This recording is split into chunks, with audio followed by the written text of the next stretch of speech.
Hello and welcome to Texans Talk Money. I'm Kyla, your host and a peer financial coach at Texan Smart. Every episode, we will be joined by another peer financial coach from my office, where we will be navigating all the roads on how to handle your money as a college student. So sit back and get your wallets ready to be Texan Smart. Hello, everybody, and welcome back to Texans Talk Money. I'm Addison, your host, and today I am joined by a nationally recognized financial speaker. He's known for presenting in front of the NFL and NCAA. So we are joined by Eric Smith. Thank you so much for joining us today. Hey, Addison, I'm glad to be here. Thank you for having me. Today we are going to be diving in to the topic of how to handle financial setbacks with our very special guest, who, is kind of an expert in helping people out with that stuff. Probably more of an expert than we are. Because you've been doing this for quite a while, haven't you? I have. Wow. That's crazy. You've gone to the NFL, NCAA. To think that you've been in front of some people that I could never imagine ever meeting is kind of crazy. But we're just kind of going to dive right in. Okay. So what are some financial setbacks that I may kind of run into, some of those real life costs? Oh, my gosh. It could be a college student. It could be an adult. It could be anybody just living life and having unexpected things happen in our life, right? And as you saw me present earlier today, and one of the things that I always and consistently talk about in all of our programming, and I know y'all make this a priority here, is learning how to create a plan for money that has yet to come into my life. People call it a budget, right? And part of the very first step to making these situations less painful is coming up with a proactive plan. Yes. The reality is that anybody listening to this podcast has some form of a plan already, whether it's in place, in writing, or just in their head. And for most of us, it is basically an informal, reactive plan that we just react. We spend money as it comes into our life, and we react to these unexpected expenses, and then we go into panic mode, and we try to scramble, figure out a way to come up with, hey, I just had my car tear up, or my computer crashed. I've got to have a new computer, or a variety of different things that could pop into anybody's life. And, a lot of financial wellness just centers around having some basic, foundational plans in place for how you're going to spend your money. And the more you plan ahead of time, for example, if you're listening to this podcast and your life is going great and everything is like smooth glass, this is the time that we need to be thinking about, all right, how much money could I be putting aside? And I'm not talking about necessarily a ton of money, but just consistently. Yep. Right? And as we had on a slide today, small steps every day produce big results. Yes. And so it really is that simple, not to make light of it, but oftentimes when people don't have a plan, they don't realize the necessity or the importance of having one until something blows up in their life. And then they're scratching their head saying, hey, I've got to have a plan. Yep, and especially if everything's going smooth right now, you said that's the time to start saving, because that smooth living is not going to last forever, because eventually there's going to be something, your whole world can come crashing down, because let's say your computer crashes, but you also have this required course that you need to take to keep you on track. Well, now you're having to decide between what is more important, getting a brand new computer or signing up for that required course that's going to keep you on track to graduate on time, when there are plenty of resources I know here at Tarleton that, you can access any kind of device really easily. We have the library that's full of them. They even have where you can rent out a computer to borrow while yours is getting fixed, or you're saving up the money to get a new one, instead of putting yourself off track of graduating on time. So you have to really analyze your priorities on top of that. Yeah, but and it's easy to say that, but if you come from a household where your parents did not teach that or did not model it, it just doesn't happen automatically. Yep. Right? You've got to be intentional And for those that came from a background like I did, where I didn't have anybody to sit down and say, hey, this is how you create a plan for next month, how that you should be spending your money. And for many of us, we just learn it the hard way. Yeah. And that's a painful way to, Very. If the reality is if you don't have a plan, at some point something will pop up. It's guaranteed. That's life. Yep. Right? And at that point, then you realize how important it is to have one. Yep. But if we could get people to start thinking about planning ahead of time, then it makes those difficult situations more manageable, more bearable, right?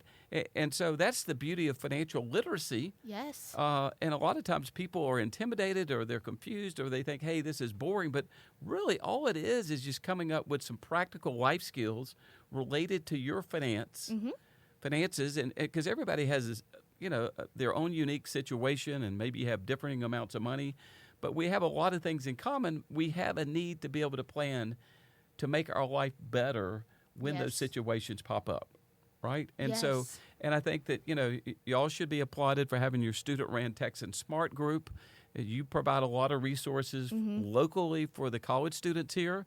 But I'm a big believer in doing whatever we got to do to help people figure this out. Yes. And there are resources available.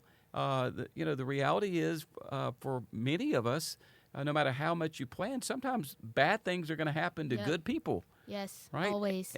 And so it can be a painful learning process. But what I have found is that there's no guarantee that you can insulate yourself from any and everything that could pop up. But what I have found, the more that I have planned ahead of time, trying to anticipate something like this, the better that I seem to get through that and get back on my feet, right? Yes. But part of the issue is, a lot of people just struggle with spending. You talked about priorities. And all this technology at our disposal, your Apple Pay on your phone, the debit cards. Yes.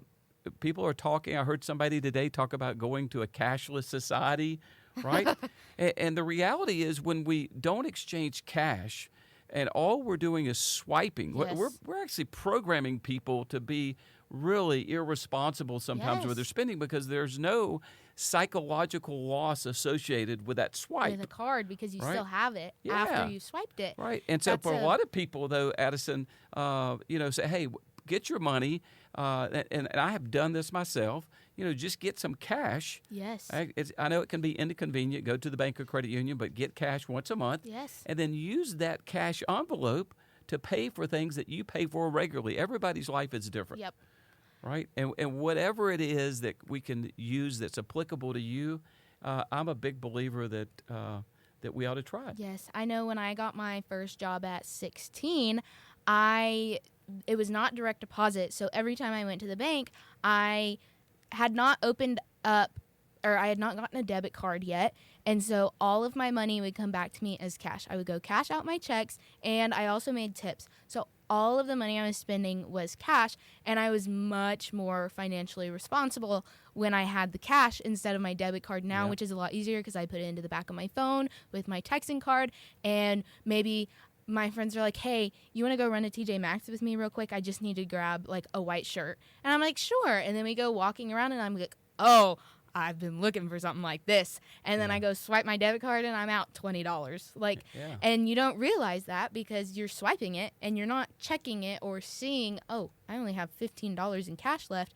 Yeah. You're just like, I think I have like 120 when the reality is you only have like $70 in your bank account. So now you're down to 50. Absolutely. And, I'm a big believer in doing whatever we can to make saving money as easy as we can. Mm-hmm. But on the flip side, doing whatever we can to make spending as difficult as we can. Yes, absolutely. Meaning that in order to save money, I'm a big believer in doing automatic drafts every month so that you don't have to think about it.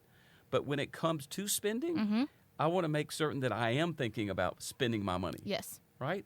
And so I do a spending plan every week of my life. Right, because I am not inherently a great spender. Yeah. Right, you might find that hard to believe because I go around teaching all these people about money, but the reality is I have some of the same struggles because of the way I grew up. Yes. Right, and you're only human. Yeah, and I have to put checks in place. Yes. So that I don't, deviate from my plan. Yes, of course. Right. And so that's kind of one of those talking about your needs and what you can and can't spend money on, what is necessary for you to be spending all of that money on. So let's say I do spend too much money and now I'm stuck in a hole because my computer has completely crashed and I am just done. I'm like stuck. I can't get out. So how do I kind of, get some help? How can I access some of that help? Yeah, well, I think that first and foremost, you probably have resources here on campus, right? Yes, I know that, if it is a situation with tech, you can go to the library and you can rent out a computer. You can use the hundreds of free computers in the library if it is like a 1 or 2 day fix for your computer, or, you left it somewhere. So now you got to go find out where you left it. And when it comes to things like food, I know Tarleton, we have the Purple Pantry, which is a free food pantry, and it's discreet, and you just swipe in. You're already paying for it, so why not use it to your advantage? And you can also get a free meal swipe. If you do go swipe in, you get a free meal swipe on your card, and then you can go swipe into D-Hall. Cool. And also, local churches here in Stephenville do free meals. I think most of them do just lunch, but there are a couple that do dinners. And also, just talk to the people that are in charge. And when I say in charge, I mean landlords, professors, whoever it may be that's actually going to be helpful to talk to, whatever your financial setback may be. If it has to do with rent, talk to a landlord. Most apartment complexes are going to understand. If you're a college kid, maybe they'll let you pay half now, half later. It just kind of depends on where you live. And talk to professors if it's a tech problem. Yeah. Most of them are going to give you some leniency because they understand, especially with everything being so online and digital now, kind of like with the debit cards, everything being online and digital, they're going to understand. I can't turn it in because I don't have a working computer that I can access all of my stuff that I had for it. And they'll be like, okay, that's fine. Just, get it in within this amount of time or before this due date or whatever it may be. And so that's just kind of, that's one thing that's going to ease your mind when you do get put in a hole of financial loss. You're going to have a little bit of, that relieving feeling, that weight off your shoulders when you realize that there is something that you can use in place and that your university does understand that life happens, things happen, and bad things happen to good people, and they're going to be there to help you out because they understand you're just now figuring out this whole adulting thing. Oh, yeah, and it doesn't necessarily come easy. Yeah. But, one of the things you mentioned, I'm glad you said it, was a rental situation. And one of the things that I highly recommend to all college students living off campus is buying and purchasing renter's insurance. Right? Because let's just say, for example, that computer didn't crash, but somebody unfortunately had stolen it from you. Yeah. Well, if you had renter's insurance, that computer would actually be covered and you would not be responsible for replacing it. Your renter's insurance actually would. That's really awesome, actually. I did not know that. So I'm a big believer in anybody that's renting either an apartment or house, you should have renter's insurance. It's some of the most affordable insurance. You can get it from the same people that provide car insurance.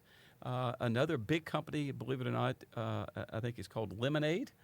And, yes, I've heard of that one. Yeah, Lemonade's a big provider of renter's insurance for college students. Yes. And it's not very expensive at all, and it's a great way to ensure those valuable technology pieces, whether it be a gaming system or your computer.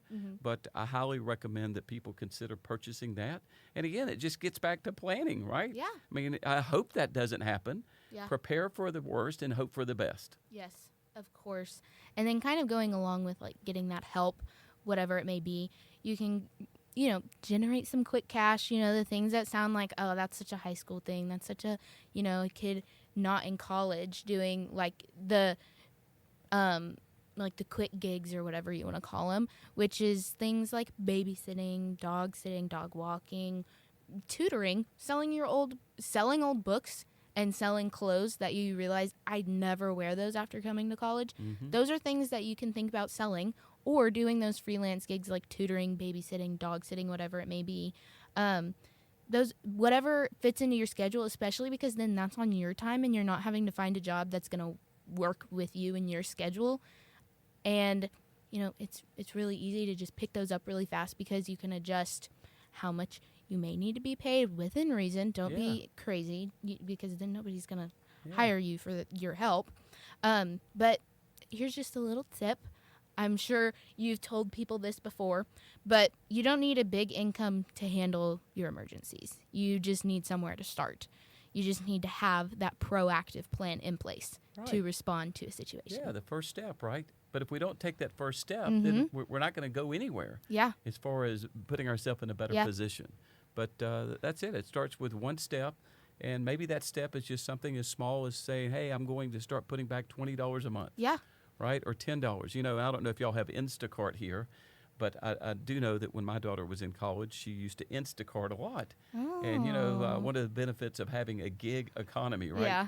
Being able to do things like that.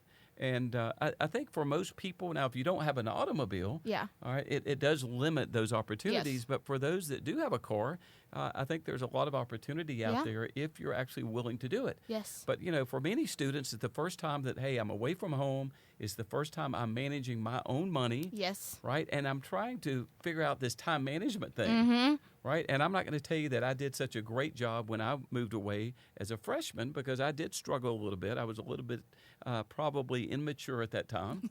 But to be honest, I had never really handled my own money.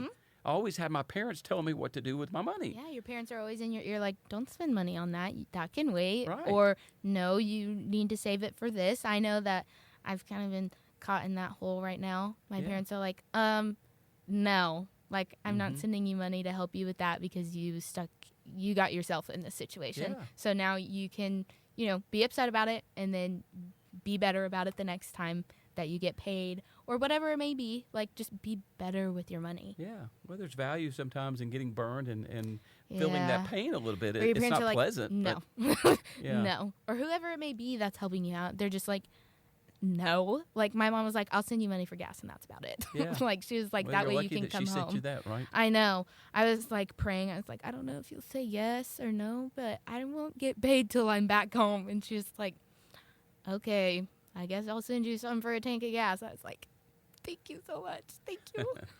And so we kind of touched on that prevention. So let's really get into that one. So what are some of the things that I can really do to prevent me from getting into a setback or, being stuck in my financial hole?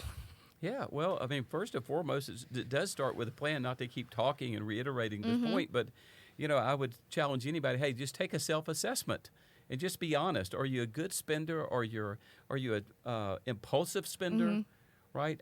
I tend to be an impulsive spender. Yep, me too. I don't sometimes plan the best as far as buying things ahead of time. Yes. And then I run out of time and I've got to go just grab them, and I tend to go to CVS or Walgreens and I end up paying more than what I could get it for at Target or Walmart. And so I try to be a little bit better as far as my planning. But I do think it starts with, hey, I've got to start thinking about things before they happen. Yep. And so you got to take an honest self-assessment. Are you spending too much money? Only you can decide that. Or are you being responsible with the money that's coming in and out of your life? Do you have a plan for it? Do you have buckets for it? Yep. Right? You'll probably share that. You should have different buckets for your expenditures. But there also should be a bucket for saving, maybe investing. Yes. Right? And but the reality is it doesn't have to be big money. Yeah. I mean, we could be talking $5 and $10 increments here. Exactly. That's how you start an emergency fund. Just start with a little bit because let's say you're doing that every 2 weeks or once a week. You're like, okay, every Sunday night, I'm going to move $5 or $10 into an emergency fund. Within a month, you've got at least $40 to $50 within there. Yeah, well, you talked about apps earlier, and one of the apps that I like suggesting is something called Acorns, which is an investing and saving app, right? And so it's very similar to Robinhood or Stash. I like it different for different reasons because with Robinhood or Stash, you actually have to understand a little bit more about investment options, and you have to know what to pick. But with Acorns, you don't. But the reason that I like the Acorns, as we're talking about coming up with side money, is that Acorns gives away millions of dollars a year, every week, if people use other people's referral codes to try it, right? And one of the things that I do when I meet, because I grew up in a single-parent household, my mother raised 3 kids.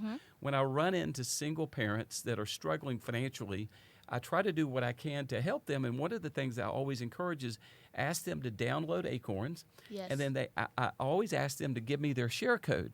And as I travel around the country speaking, I utilize their share code. And my goal is to raise $4,000 or $5,000 for each of these people, right? And then I move on to the next person that I run into. But there are apps like that, right? We talked about this today, apps like Ibotta and Fetch, right, that you can actually use to scan receipts. Yeah. And here's a little secret. They don't even have to be your receipts, Really? right? You can scan other people's receipts. There's things like Retail Me Not, Rakuten, right? Yes. There's a lot of things out there that if you don't understand what these things are, you might be spending money on a regular basis, right? Well, if you consider downloading some of these things, I know that y'all refer people to, and what I recommend, you actually might be able to create some free cash into your life by really doing nothing more, not even changing your behavior, just taking advantage of some of these free apps that are out there, right? And one of the things that I like for those that have automobile buying gas, as you heard today, I like this Upside Gas app, right? Every time you buy a gallon of gas, you get money put back in your pocket. I'm going to have to try that one. I mean, and so there's a variety of things out there. And so you just got to be open to new ideas, right? And so whatever it is, we just have to be creative. But sometimes, when you're under the gun and you have an emergency, that is not the best time, what I have found, to try to come up with a creative solution. Right? Because normally when those things happen to me, I'm in panic mode. I'm just trying to fix it as much as I can, put a Band-Aid and move on. Well, if I already had a plan in place, right, I wouldn't have to be scrambling as much. Right? And 100%. So you got to be creative, open-minded, but just be honest. If you're not a good cash flow manager, if you need some help, reach out to help. If you're on this campus, you should be reaching out to the student-led Texan Smart financial literacy group, right? Especially because we will probably be a lot more understanding than if you went to a bank and talked to an expert that, is maybe dealing with adults who are, working big-time jobs. We are college students. We are probably we may even be dealing with the exact same thing you are, but we're helping you out while also trying to fix our financial situations as well. That's a great resource that the students here at Tarleton State have. And so I would encourage, if you have an issue, if you have a need, you want to know how to get started, your group is a great resource for helping students. But anybody else that's in the area that needs help, I'm sure you would make those resources available, right? Yes. And that's just kind of one of those, those things that can all prevent. Everything that we just talked about is, prevention practices. Anything that may seem like that's not going to do much, $5 to $10, like every week, that's not going to do much until when you've gotten into that routine of sitting down one night a week and putting that 5 to 10 away in 2 months. When you go and look at it because you haven't been paying attention to it and you have maybe $100, you're like, whoa, this is really good. And you're like, but I'm not going to touch that because if I've gotten this far in 2 months, how far can I be in 10 more months? At the end of the year, like how far am I actually going to be with all of this? So you have to think about the long-term aspects. We talk about long-term aspects a lot. Don't think about the short-term stuff because short-term, when it comes to your money, is not beneficial. Like you have to think long-term for it to really, make an impact on your finances. Right. But, that's not so easy when you're living, week to week and you're living off of pennies, right? I mean, it's easy to say that. But, I would say, first of all, don't let pride get in the way. If you need help, reach out for the help, right? One of the exercises that, and I'm sure y'all bring this up as well when you meet with people, but I always ask people to write down their spending for 2 weeks. Yep, that's what we do. And look and see how much you actually could have spent or saved, right? Maybe reduce the spending. I mean, we all waste a certain amount of money. Yeah. When I do this for my own spending, I'm kind of blown away. I'm ashamed sometimes of how much impulsive spending I actually do. Yeah. Right? Because I use one credit card. I use American Express, so I get the mileage and also for safety reasons. Yeah. Well, to be honest with you, I tend to swipe that card probably more times than I should. Yeah. Right? And so it's always helpful when I get that statement to actually review all those transactions, one, to make certain that they're accurate, but also there's another benefit. It helps me to have some accountability with myself. Yeah. It's like, did I really need to be spending that? Yeah. Right? And so you got to be honest with yourself on that. If you're willing to change and you need help, I think the message I'd like to share is, hey, there's resources available. You guys, your group is wonderful. You're willing to help anybody. No judgment, right? Yes. Judgment-free zone. But it doesn't take monumental changes to have monumental impact. Exactly. Right? That is that mindset shift right there. Yeah, and that's what it's all about, right? Yeah. Every dollar counts. The sooner we get started, the better we are. And a lot of times people, just like you said, they tend to minimize the fact that, hey, I only have $5 or $10. What is that going to do? Yeah. Well, if we become intentional with it, that could be a start to a whole lot of money, right? Yeah. And so, again, it's just about how do we start thinking about our money management? What can we do to get better, get resources that are available, reach out for that, Yes. right? Yes. And no shame. The reality is most people struggle with money. Yes. That's the reality of, bouncing back without shame. Yeah. If you let go of your pride and you just ask for that help, you're going to feel a lot better when you start to bounce back, because you're going to realize that there is something that, helped you along the way, that you weren't just scrounging for pennies and you weren't, stressing every time you had to spend, even if it was $5. You're not stressing over those $5 because your mindset is now at the point of even small amounts of money can mean a lot in the future. Well, you said something earlier. You referenced the banks, I think the banks and credit unions. And, one thing that I would caution people against, the internet is a wonderful thing. But with the advent of internet came a lot of platform lending, online lending. And so you've got to be very careful that if that is your backup plan when you have an emergency, right? And some of these platforms are willing to lend you money in an emergency, but the rates they're charging are upwards of 40, 50%. Yeah. So you got to be careful that if that is your backup plan, right, that you don't fall into this predatory lending area that we see a lot, right? And so oftentimes if you're needing some funding, the banks and credit unions oftentimes are the safest and least costly way to obtain that. Yes. And that's also kind of like a learn and adjust. This big expense happened. I got stuck in a hole. Now what can I do to fix it and not let it happen again? Or at least not let it happen to this magnitude again. At least I can be better prepared for it if it does happen again. That's just kind of asking yourself those questions of what worked, what didn't, what would have helped if I had it in place earlier, like having even a small emergency fund ready. And then one setback doesn't define your financial future. It's a bump in the road, not a dead end. Yeah. Like there's always a light at the end of the tunnel. That tunnel doesn't just stop. There's always a light there. That's and a we good talk message. about those things. We've done an episode on mental health. So it's just kind of all of those things wrapped into one. Like you don't realize how much every aspect of your life ties together until you have, hit a brick wall and you're trying to find the door on that brick wall. You know what I mean? Yeah, absolutely. And so let's just we're just going to I guess, tie a pretty little bow on this. Some 3-point financial resilience points I like in a plan are: respond wisely when it hits. Don't just swipe that credit card if you've already you're almost maxing it out or you should not be doing anything. And recover with intention. Don't panic. Take a deep breath. Just stay calm and look for the resources that are going to help you out the most.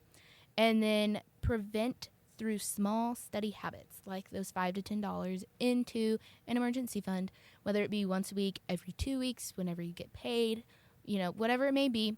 Start small because it adds up to be a lot, or you can then build off of that and realize, okay, I can put more aside, and then you're putting even more in and you're building even more. Yeah, I think those are all great advice, wise 3 steps to improving your financial condition. Yes. Yeah, I love it. And then we're just going to this is something new I want to start. So a little challenge of the week is think of one unexpected expense that you've faced in the past year, like you're needing car repairs, school fees. What could you put in place today to make it easier to handle if it happened again? So just kind of think about that and make a plan for yourself. And thank you so much for joining us, Eric Smith. This is probably one of my favorite episodes. I think you had a lot of really good information. I even learned a little bit from what you've been telling us throughout the day. So it was so nice having you on. Thank you for having me. I enjoyed it. Of course. And I hope everybody has a lovely Easter weekend. And remember, be well, be ready, and be Texan Smart.